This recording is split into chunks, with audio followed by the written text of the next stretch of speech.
যাওয়ার সময় কি নিয়ে যাবে? আমার মুখের চশমাটা খুলে রাখা হবে, হাতের ঘড়ি, আংটি, জামা, পায়জামা, পাগড়ি সব খুলে রাখা হবে। শুধুমাত্র সাদা মার্কিন কাপড় পরিহিত অবস্থায় তাকে পাঠিয়ে দেওয়া হবে এক অনন্ত জীবনের জন্য, যেটা শুরু হবে আর কখনো শেষ হবে না। যে যাত্রা শুরু হবে আর কখনো শেষ হবে না। আমরা যে পৃথিবীতে আসছি এই যাত্রার শেষ আছে, কিন্তু আমরা যেই যাত্রা আগামী সময়ের জন্য আমাদের জীবনে আসতেছে সেটা পরপারের যাত্রা। বলে হুজুর সেটা কেমন? আমি আপনাকে একটু মুক্তাসর বুঝাই। আমরা দুনিয়ার থেকে যখন বিদায় হয়ে কবরে রওনা করব, তখন কিয়ামত পর্যন্ত কবরের একটা জিন্দেগি আছে, এটাকে বলা হয় আলমে বারজাখ। আমরা যে জিন্দেগিতে বর্তমানে আছি এটাকে বলে আলমুদ দুনিয়া। এই দুনিয়াতে আসার আগে আমরা একটা জিন্দেগিতে ছিলাম, এটা বলে আলমুর রাহেম, রেহেমের জিন্দেগি। মায়ের পেটের মধ্যে ছিলাম। মায়ের পেটের মধ্যে 120 দিনের মাথায় আল্লাহ রুহু দেয়। তার মানে 4 মাস মাথায় মানুষের বডির ভিতরে রুহু আসে। 6 মাস পর্যন্ত একটা মানুষ মায়ের পেটের ভিতরে পরিপূর্ণ রূপ নেয়। 6 মাসের আগে কোনো বাচ্চা যদি মায়ের গর্ভ থেকে আসে তাহলে সেটা অপূর্ণ বাচ্চা থাকে। 6 মাসে একটা পরিপূর্ণতা আসে। এরপরে 7-8 মাসে বাচ্চাটা হৃষ্টপুষ্ট হয়, মায়ের পেটে বড় হতে থাকে। 9-10 মাসের 10 দিন এটা সর্বোচ্চ সীমা। একটু বোঝার চেষ্টা করবে। আমি শারীরিকভাবে অসুস্থ। আমাদের সভাপতি সাহেব দরবারে গেছিলেন, আমি দরবার শরীফ থেকে আসছি, রাত 3টে আসার পর থেকে অসুস্থ, জ্বর, ঠান্ডা, গলার ভিতরে ফুলে গেছে। কিন্তু দাওয়াত তো যদি না আসি তাহলে কমিটি, আমার এই জনাব তাহিরি ভাই অনেক পরিশ্রম করে একটা বাগান সাজিয়েছে, না আসলে সব মাটির সাথে মিশে যাবে। এর জন্য ভাঙ্গা গলা দিয়ে অসুস্থতার শরীরে আমি আপনাদেরকে যতটুকু বোঝানোর চেষ্টা করবো, একটু মেহেরবানি করে আপনারা শুনবেন। কারণ এখানে আমরা কোনো ব্যক্তিকে কেন্দ্র করে আসি না, আমরা আসছি আল্লাহর বেহেশতের বাগানে আল্লাহকে খুশি করার জন্য। কথা ঠিক আছে না ভাই? আর যিনি মাহফিলটা দিলেন তিনি একটা মাদ্রাসার উদ্যোগে দিলেন। সেই মাদ্রাসায় এমন একজন মহিষী নারীর নামে, যে নারী ইসলামের প্রথম দিন কবুল করেছেন, আল্লাহ, যিনি সর্বপ্রথম কালেমা পড়েছেন এবং আল্লাহ রাসূলের ডানে বামে সামনে পিছনে ঘরে বাহিরে তার জীবনের সব কিছু বিলিয়ে দিয়ে তিনি সবচেয়ে মক্কার বড় ধনী ছিলেন। একজন ধনাঢ্য নারী তার জীবনের সবকিছু বিলীন করে দিয়ে আল্লাহর নবীকে 7টা সন্তান উপহার দিয়ে ফাতিমাতুজ জাহরার মতো মহিষী নারী কন্যা সন্তানকে উপহার দিয়ে রাসূল করিম সাল্লাল্লাহু আলাইহি সাল্লামকে ভালোবেসে জান্নাতুল বাকিতে ঘুমিয়ে গেছেন। তিনি আমাদের আম্মা জান খাদিজাতুল কুবরা তাহেরা তয়্যিবা। তার উপাধি হচ্ছে তাহেরা তয়্যিবা, পবিত্রা, সতী, সাধবী। মক্কার জাহিলিয়াতের যুগে এইরকম সতী সাধবী নারীর কোন অস্তিত্ব ছিল, সেটা আম্মা জানের ছিলেন। তিনি এমন এক মহিষী নারী যার এই পবিত্র নামের মাদ্রাসা। এটা 4টি কথা না। মানুষ কিয়ামতের ময়দানে নামেও বেহেশত যায়। আল্লাহ ডাক দেবে ইব্রাহিম, সব ইব্রাহিম হাত বাড়াবে। আল্লাহ বলবে আমি তো আমার বন্ধু ইব্রাহিমকে ডাক দিছি, তোমরা হাত বাড়াইলে কেন? বলে আল্লাহ আমার নামও তো ইব্রাহিম। তো আল্লাহর বড় দয়া লাগবে। একসাথে বলবেন আল্লাহু আকবার। কার দয়া লাগবে? কেন দয়া লাগবে বলেন তো? আল্লাহর একটা নাম আছে রহমান। আর রহমান আর রহমানুর রহিম আল্লাহু গফুরুর রহিম।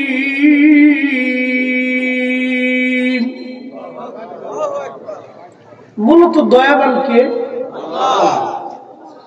তা না হলে আমরা যে গুনাহ করি, এই গুনাহ থেকে মাপ পাওয়ার কোন রাস্তা আছে? এখানে সভাপতি মহোদয় উপস্থিত আছে, অনেক মুরব্বী বাবাজির আছে, বলতে লজ্জা করে, তারপরও বলি। এক ভদ্র মহিলা আমাকে একদিন ফোন দিয়ে বললেন, হুজুর একটা কষ্ট করে ফোন দিয়েছি, ক্ষমা করবেন। আমি বললাম, বলেন কি বলতে চান? তো বলতেছে, আমার স্বামী তার আপন সৎ বোনের মেয়ের সাথে জেনা করে, আমি কি থাকবো না চলে যাব? কি বুঝলেন আপনি? পৃথিবী আছে?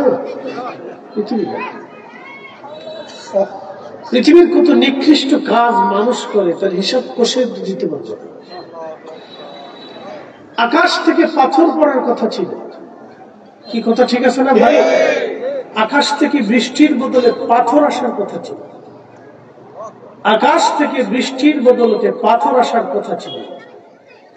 আল্লাহর জমিনে শস্য শ্যামল ফলার থেকে আগুন বের হওয়ার কথা ছিল, কিন্তু আল্লাহর দুইটা নাম আমাদেরকে আল্লাহ দয়া করে, আর রহমান আর রাহিম।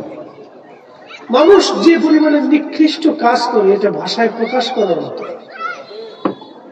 মানুষ এত নিকৃষ্ট কাজ করে, যেগুলি শুনলে আপনার গা শিহরে উঠবে, যেগুলি মানুষ কি করে করতে পারে,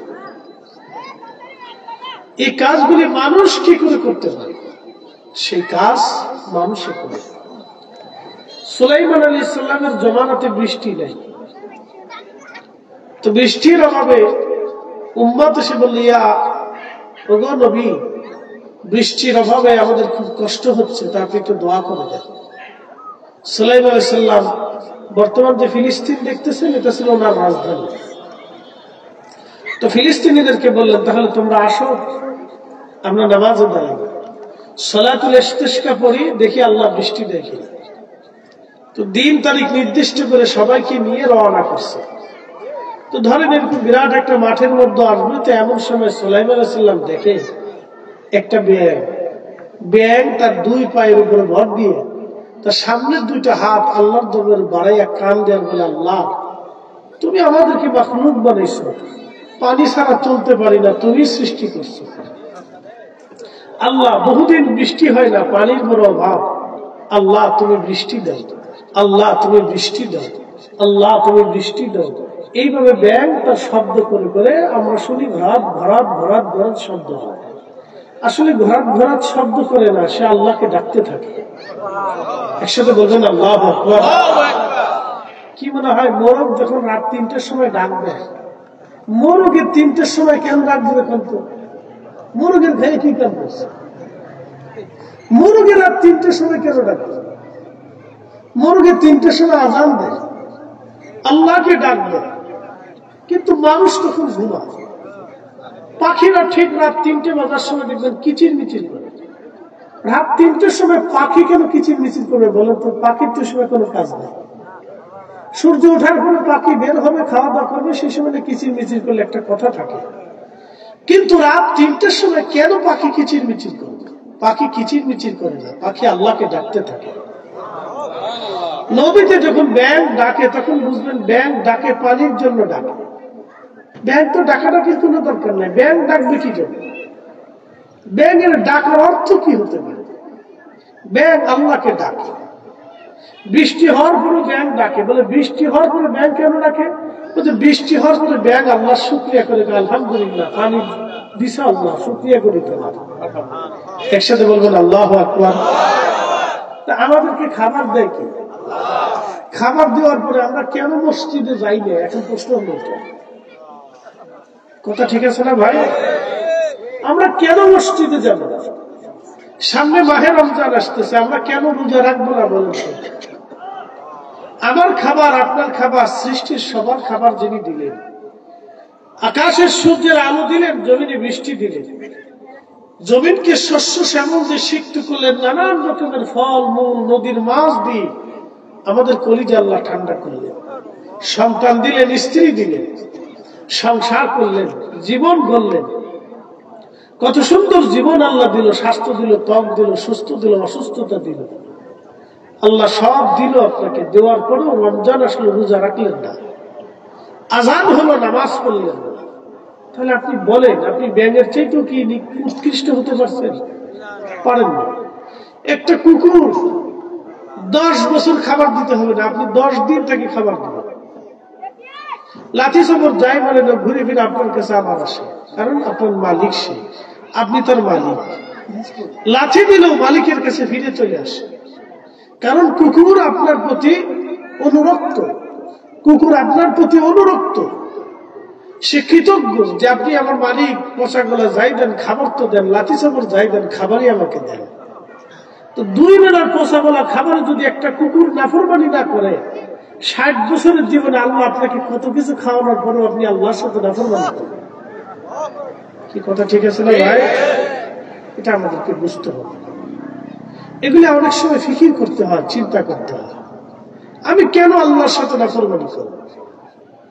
আল্লাহ আমার কি অভাব রাখছে? কোনো কিছু অভাব দেয়নি তো। না হয় আমাদের সভাপতিকে আল্লাহ কিছু অর্থ দিছে, আপনাকে একটু কম দিছে, না আরেক ব্যক্তিকে ধনী বানাইছে, আপনাকে অর্থ কম দিছে, কিন্তু না খাওয়াই তো রাখে না। কথা ঠিক আছে না? সভাপতি সাহেব যে ডাল ভাত খায়, আমি সেই ডাল ভাতই খাই। ঢাকার বসুন্ধরার মালিক যে আছে, সে কিন্তু সেই ডাল ভাতই খায়। বেগুন কিন্তু আপনারটাও যা, ওনারটাও তা। আল্লাহর সৃষ্টির মধ্যে কোনো বৈষম্য নেই। আপনি দেখেন, একই বেগুন, গরিবও যে বেগুন খায়, ধনী সেই বেগুন খায়। লাল শাক গরিবে যেটা খায়, ধনীটা সেটাই খায়। গরুর গোশত ধনীর জন্য যা, গরিবের জন্য তা। হয়তো তিনি 2 বেলা বেশি খায়, আপনি 1 বেলা কম খান, এটাই তো কথা। ঠিক আছে না ভাই? কিন্তু সবাই আল্লাহ খাওয়া। একসাথে বলুন, কে খাওয়া? আল্লাহ। আসার সময় দেখলাম যে ওইখানে কি মেলা হচ্ছে, হাজার হাজার নারী পুরুষ মেলার ভিতরে ঘুরতেছে। আচ্ছা প্রশ্ন করি, জবাব দেবেন, নারীদেরকে মেলার ভিতরে কাজ কি?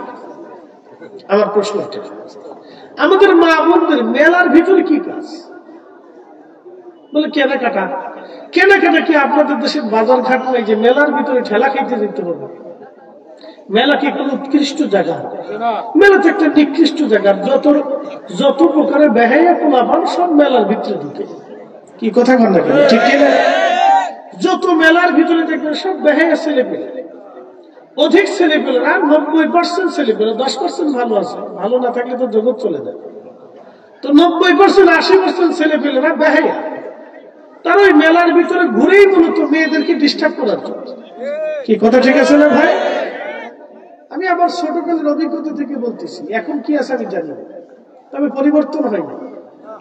আমাদের দেশের মানুষ তো, ফের পরিবর্তন হইতে কয় হাজার বছর লাগবে আমি জানি না। তো খুব মনোযোগ দেন। বলে হুজুর কেন? সারা মাস ধরে চিল্লাইলো কলস কলস কলস, আমার মার্কা, তোমার মার্কা, কলস মার্কা।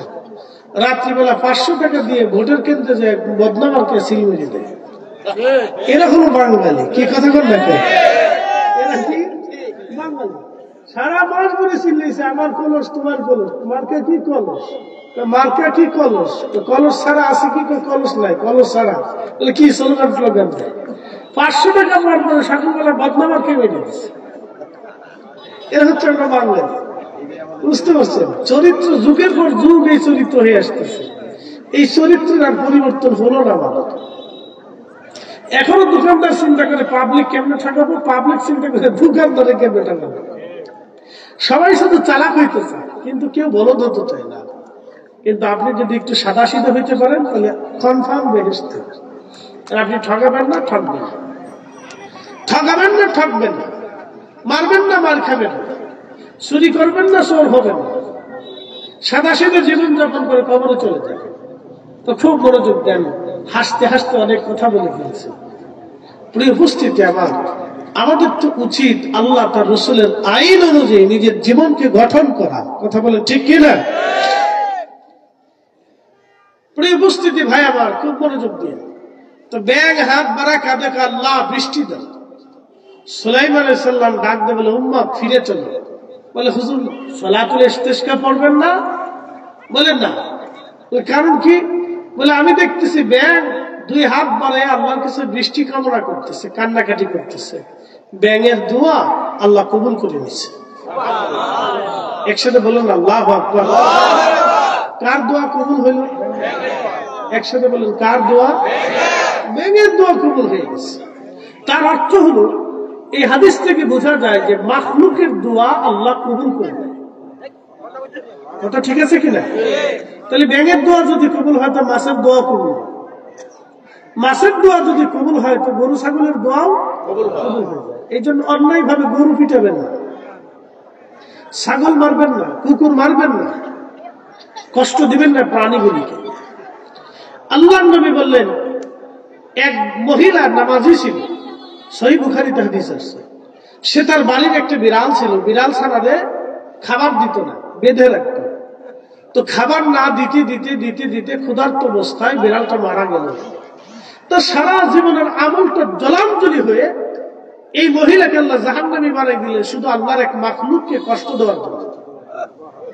আপনি বুঝেন, যদি বিড়ালটা কষ্ট দেওয়ার জন্য একজন লোক জাহান্নামে যায়, তাহলে মানুষকে মানুষ কষ্ট দিলে কি হবে আপনি বলেন? কি কথা ঠিক আছে না? এই জন্য সুফিদের কাছে, ওলিদের কাছে পৃথিবীর সব মানুষ নিরাপদ ছিল। এই জন্য ওলিদের কাছে হিন্দু যাইতো, বৌদ্ধ যাইতো, খ্রিস্টান যাইতো, নাস্তিক যাইতো, নাসারা যাইতো, ইয়াহুদি যাইতো, সব বর্ণ ধর্মের মানুষ ওলিদের কাছে যাইয়া শান্তি পাইতো। কথা কান্নাকে ঠিক কিনা? ওলিরা সবাই আশ্রয় দিত, এর নাম সুফি। এই জন্য আমরা আহলে সুন্নাত ওয়াল জামাতের অনুসারী যারা আছি, আমরা এই দাঙ্গামা হাঙ্গামা মারামারি কাটাকাটি এই কুবাকুবি এই অশান্তি বিশৃঙ্খলে আমরা বিশ্বাসী না। কি কথা কর না কেন? ঠিক আছে না ভাই? আমরা শান্তিতে বিশ্বাসী, আমরা মানুষদেরকে আল্লাহ রাসূলের প্রেমের দিকে ডাকি। একসাথে বলবেন আল্লাহু আকবার। একসাথে আরো জোরে বলেন আল্লাহু আকবার। আল্লাহ আমাদেরকে বুঝার তৌফিক দিক বলেন আমিন। একটু জবান খুলে পড়ি আল্লাহুম্মা সাল্লি আলা সাইয়্যিদিনা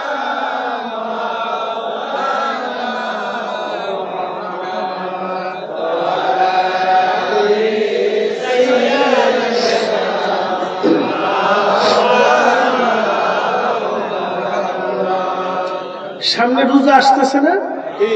আচ্ছা, রোজা রাখার পরে কবুল হবে কোনো গ্যারান্টি আছে? কিন্তু ইফতার করাইলে গ্যারান্টি আছে। একসাথে বলুন আল্লাহু আকবার। প্রিয় নবী বললেন, উম্মত তোমরা রোজাদারকে ইফতার করো, যদি সম্ভব হয় তাহলে এক পেয়ালা দুধ দিয়ে ইফতার করাও, যদি তা না পারো তো একটা খেজুর দিয়ে ইফতার করাও, যদি তা না পারো তাহলে অন্তত এক পেয়ালা পানি দিয়ে হলো তুমি ইফতার করো। একসাথে বলেন আল্লাহু আকবার। না, যে যেখানে আছেন একসাথে বলেন আল্লাহু আকবার। হুজুর কেন আল্লাহু আকবার বলেন? এটা সুসংবাদ। কি সংবাদ? সুসংবাদ। একটু দেখেন, মাখলুকরে খাওয়াইয়ে আল্লাহ কি পরিমাণে খুশি হয় যে একটা কবুল রোজার সওয়াব আল্লাহ আপনাকে লিখে দেন। অথচ সারাদিন রোজা রাখছেন, কবুল হয়েছে কিনা কোনো গ্যারান্টি নেই। কিন্তু বান্দারে খাওয়াইছেন, আপনার খাওয়াটা কবুল হয়ে গেল। শুধু খাওয়া কবুল হয় নাই, রোজারে আল্লাহ কবুল করাইয়া আপনার রোজা হোক বা না হোক, যারে খাওয়াইছেন তার রোজা হোক বা না হোক, শুধু খাওয়ানোর কারণে একজন খাওয়াইলে 1 রোজা, 100 জন খাওয়াইলে 100 রোজা, 1000 জন খাওয়াইলে 1000 রোজা, 10,000 লোক খাওয়াইলে 10,000 রোজা, 1 লক্ষ মানুষ খাওয়াইলে 1 লক্ষ রোজার সওয়াব। আল্লাহর নবী আরো বললেন, উম্মত যার সামর্থ্য আছে সে যদি আমার রোজাদার উম্মতকে পেট পুড়ে খাওয়ায়, আনন্দ চিত্ত, তার সন্তুষ্ট চিত্ত করে তারা খাওয়ায়। আসে না ভাই? আপনারা খাওয়ান না? সন্তুষ্ট করে তারা খুব আদরের সাথে খাওয়ায়।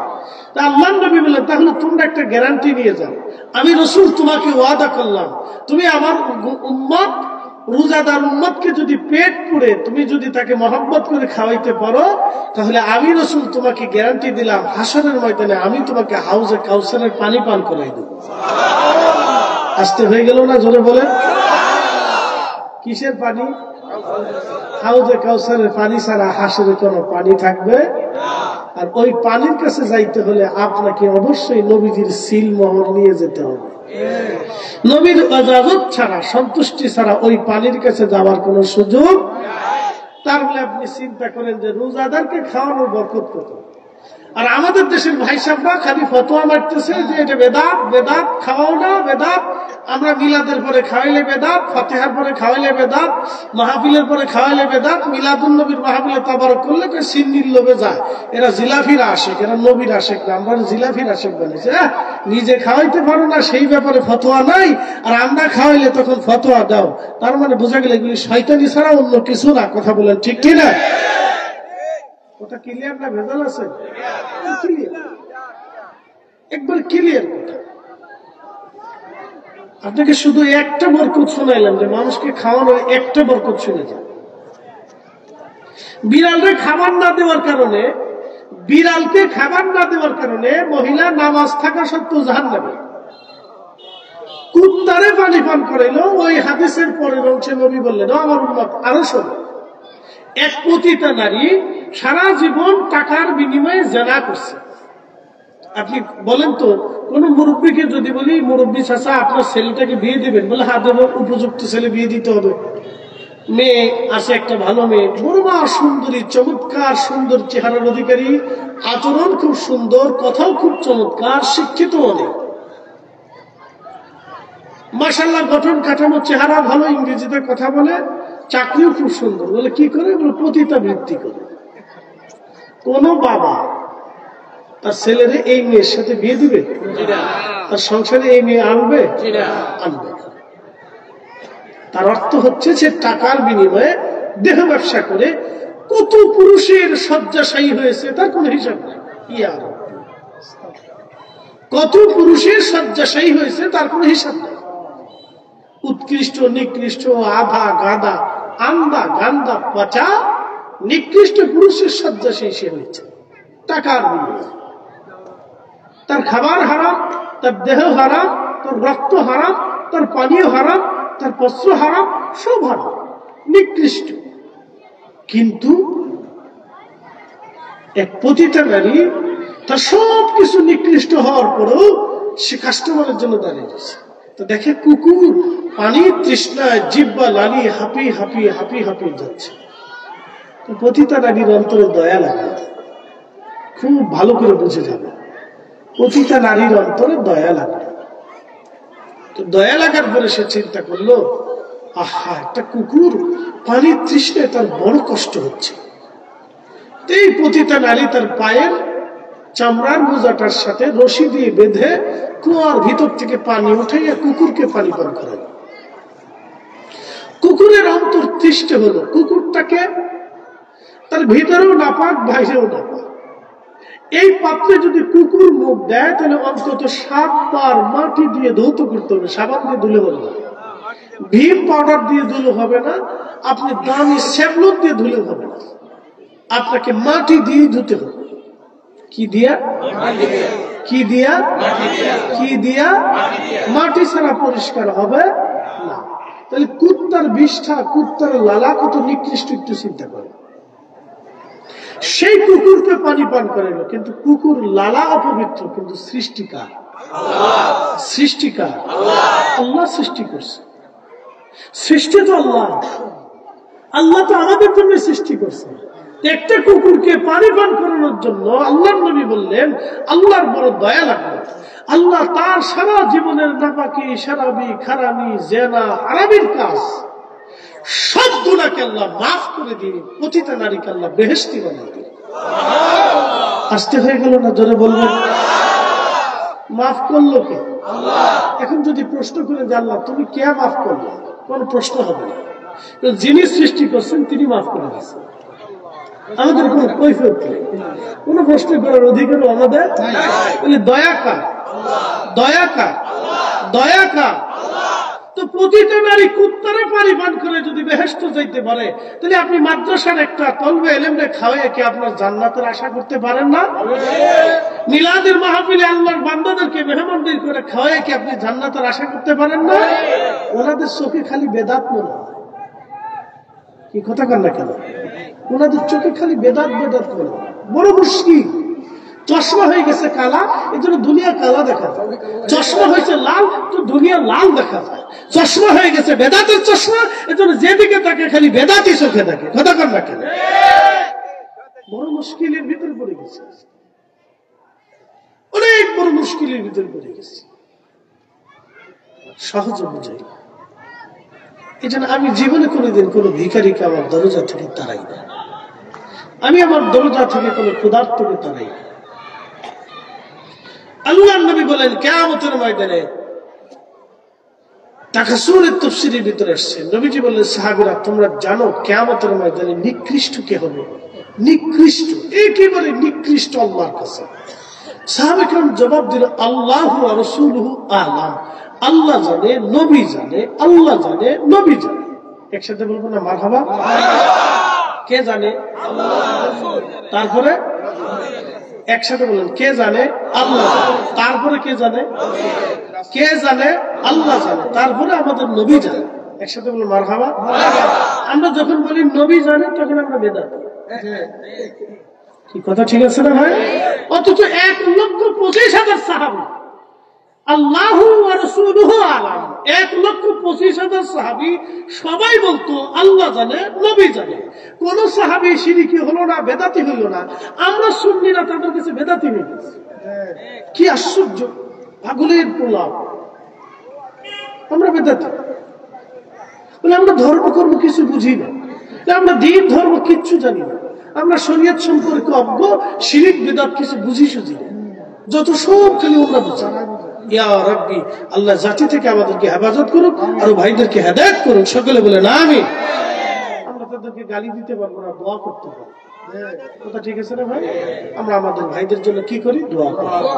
আল্লাহ তাদেরকে সাহাবীদের বুঝের মতো বুঝ দিক, আমরাও সাহাবীদের মতো বুঝ আল্লাহ আমাদের ইশকে রাসূল দিয়ে আমাদের কলিজা যেন আল্লাহ জিন্দা বানাই দিক। বলে না আমিন। আল্লাহু ওয়া রাসূলুহু আ'লাম, আল্লাহ জানে, নবী জানে। জোরে বলেন আল্লাহ জানে, নবী জানে। একসাথে বলেন মারহাবা। কত সহজ কথা।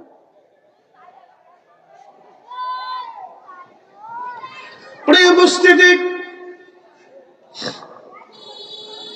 প্রিয় নবী বললেন ও আমার সাহাবীরা, কিয়ামতের ময়দানে ওই লোকটা নিকৃষ্ট হবে যার কাছে কোনো জানজাকারী আসে। ওয়া আম্মাস সাইলা ফালা তানহার, কোন জানজাকারী, ক্ষুধার্ত কোন ভিখারি এসে যদি তার কাছে কিছু জানজা করে, সে কিছু না দিয়ে তারে তাড়িয়ে দেয়, আছে না? ধমক দেয় না?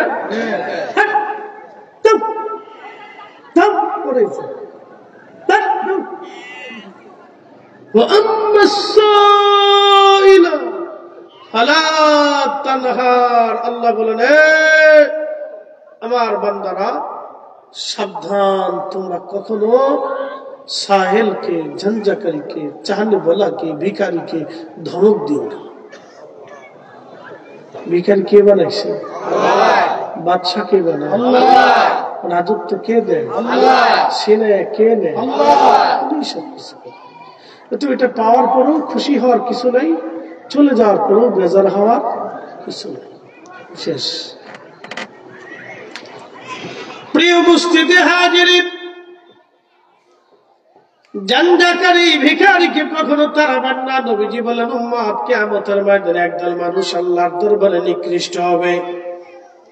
আল্লাহর দরবারের সামনে তারা দাঁড়াবে, তাদের মুখের মধ্যে কোনো গোশত থাকবে না। আল্লাহ তাদের মুখ থেকে গোশতগুলি উঠিয়ে নিয়ে চলে যাবে। তাদের বিকট চেহারা হবে, ভয়ঙ্কর দেখতে মনে হবে। আল্লাহর নবী বলেন এরা দুনিয়াতে জানজাকারী ভিখারিকে তাড়ায় দিত, অভাবীকে খাদ্য দিত না, ধমক দিয়ে তাড়ায় দিত।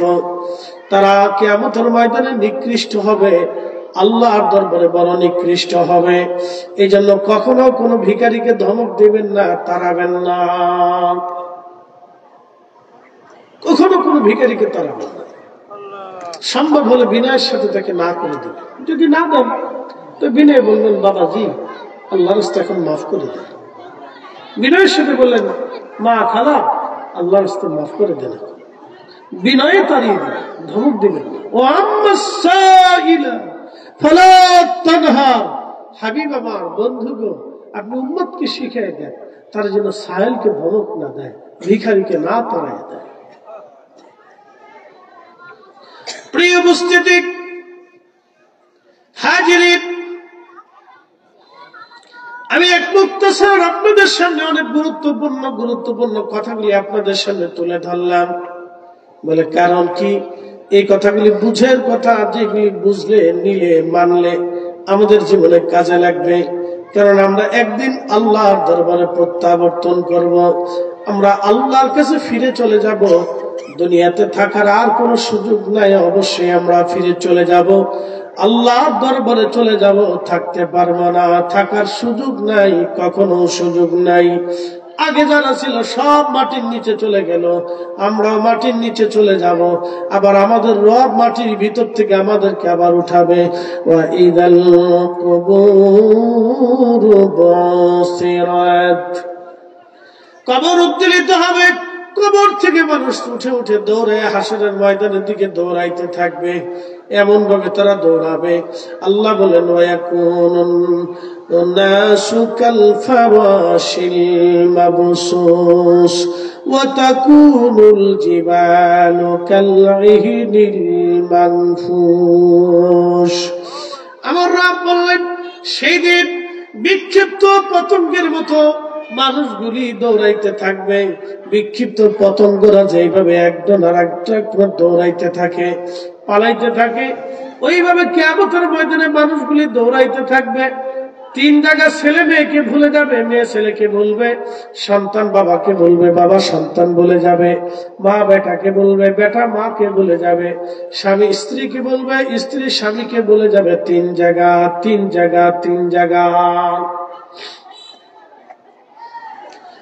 এক নম্বর জায়গা হলো মিজানের পাল্লা, সবাই সবাইকে বলে যাবে, কেউ কারো কথা মনে রাখবে না। দুই নম্বর জায়গা হচ্ছে ডান হাত বাম হাতে আমলনামায়। তিন নম্বর ফুলসিরাতের ঘাটে কেউ কারো কথা মনে রাখবে না, সবাই সবাইকে বলে যাবে। আল্লাহর নবী ডাক দিয়ে বলেন, ও আমার উম্মত, তোমরা শুনে নাও, এই তিনটা জায়গা তোমরা আমাকে খুঁজে পাবা। আমার একটা উম্মত যাতে জাহান্নামে না যায়, আমি তিনটা জায়গায় উম্মতের জন্য পাহারা দিতে থাকবো। একবার জোরে বলা যাবে কে মারহাবা।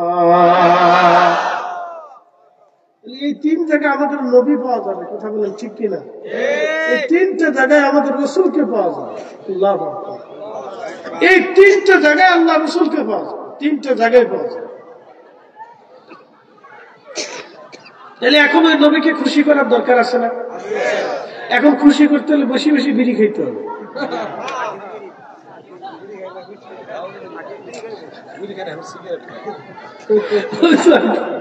সোনালী বিড়ি ছেড়ে দিছে, আকিস বিড়ি, সোনালী বিড়ি এগুলো ছেড়ে দিচ্ছে, দামি হচ্ছে। আচ্ছা, মনে কিছু নিবেন না, আমি বলতেছি বোঝার জন্য আর কি। ওনাকে খুশি করতে হলে কি করতে হবে? ওনার আদর্শকে নিজেদের জীবনে বাস্তবায়ন করতে হবে। কথা ঠিক আছে না? ওনার সারা জিন্দেগীর আদর্শকে আমাদের জীবনে বাস্তবায়ন করতে হবে। ওনার রঙে আমাদেরকে রঙিন হতে হবে। ওনার প্রেমের পোশাক আমাদের গায়ে দিতে হবে। কথা বল নাকি ঠিক কিনা? প্রেমের পোশাক গায়ে দিতে হবে, প্রেমের পোশাক গায়ে দিতে হবে।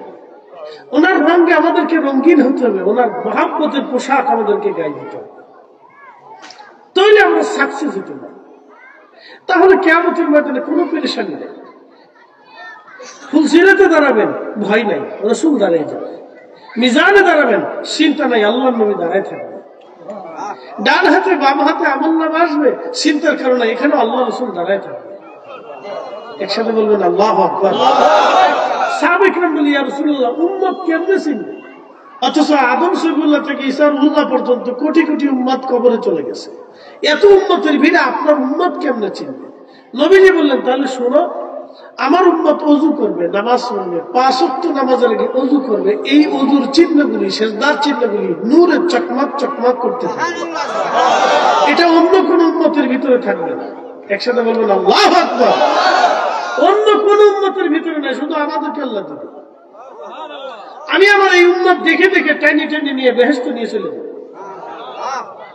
তাহলে এখন নামাজ পড়া লাগবে না, ওযু করা লাগবে না। আমাদের দেশে বহু মেয়ে আছে 6 মাসে ওযু করে না। কি কথা বল নাকি? আছে, বহু আছে 6 মাসেও তো ওযু করে না, খালি মেকআপ করে, কিন্তু ওযু করে না। ওযু বুঝেই না, ওযু জানি না, ওযু করেই না, 6 মাসে ওযু করে। বরকত শূন্য নারী, নারীর ভিতরে কোনো বরকত নাই, বরকত শূন্য এক নারী, যার ভিতরে কোনো বরকত নাই, কিচ্ছু নাই। প্রিয় উপস্থিতি হাজিরিন, খুব মনোযোগের সাথে কথাগুলি শুনে যাবেন। আজ যদিও আমি জানি আমার কথা সবাই নিবে না, সবাই মানবে না, হ্যাঁ এটাই তো সত্য। মানুষ সবসময় ভালো কাজ থেকে দূরে থাকে, নিকৃষ্ট কাজের দিকে মন বারবার ঝুঁকে চলে যায়। সবার মন মন্দ প্রবণ, সমস্ত মানুষের দিল মন্দ প্রবণ। মন্দ প্রবণ বলছেন খারাপ কাজের দিকে ঝুঁকে যায়, সবার দিল খারাপ কাজের দিকে ঝুঁকে যায়, সবার দিলের দিকে ঝুঁকতে থাকে। মন্দ কাজ প্রবণ মানুষ জাতি, উৎকৃষ্ট প্রবণতা মানুষের দিলে খুব কম, এজন্য মন্দর দিকে মানুষ ঝুঁকে যায়। এজন্য আল্লাহ নবীদেরকে পাঠাইলেন, অলিদেরকে পাঠাইলেন, আল্লাহ মানুষদেরকে হেদায়েত করার জন্য, হেদায়েতের দিকে ডাকার জন্য যুগে যুগে নবী আসছে। রিসালাতের দরজা বন্ধ হওয়ার পরে বেলায়েতের দরজা চালু হওয়ার কারণে অলিরা আসছে মানুষদেরকে বোঝানোর জন্য। আল্লাহ কোরআনে আরো বলে দিলেন, وَلْتَكُنْ مِنْكُمْ أُمَّةٌ يَدْعُونَ إِلَى الْخَيْرِ وَيَأْمُرُونَ بِالْمَعْرُوفِ وَيَنْهَوْنَ عَنِ الْمُنكَرِ। রব্বুল আলামিন কুরআনুল কারীমের ভিতরে আমার আল্লাহ বললেন, আমার বান্দারা শোনো, কিয়ামত পর্যন্ত আমার বান্দাদের ভিতরে এক জমাত বান্দা থাকবে যারা মানুষদেরকে আল্লাহর দিকে ডাকতে থাকবে, আল্লাহর দিকে ডাকতে থাকবে, আল্লাহর দিকে ডাকতে থাকবে। একবার জোরে বলা যাবে কে মারহাবা? আল্লাহুম্মা সাল্লি আলা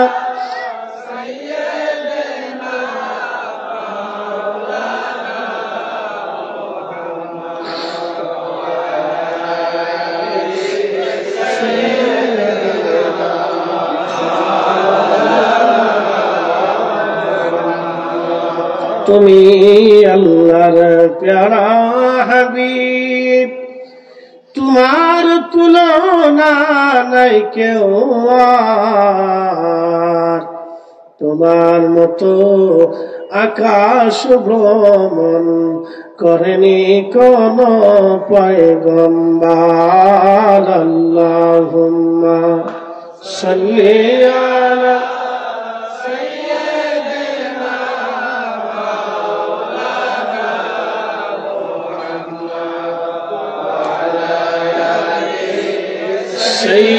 سيدنا مولانا لا إله لا إله حق لا إله لا إله حسبي ربي جل الله ما في قلبي غير نور محمد বলি নূর মুহাম্মদ সাল্লাল্লাহু লা ইলাহা ইল্লাল্লাহ লা ইলাহা হক লা ইলাহা ইল্লাল্লাহ। আসিয়া বলে আল্লাহ আল্লাহ, ফেরাউন দিল কত জ্বালা। আল্লাহ বলেন ও জিবরাইল, আল্লাহ বলেন ও জিবরাইল, খোলো হে জান্নাতের তালা। লা ইলাহা জোরে লা ইলাহা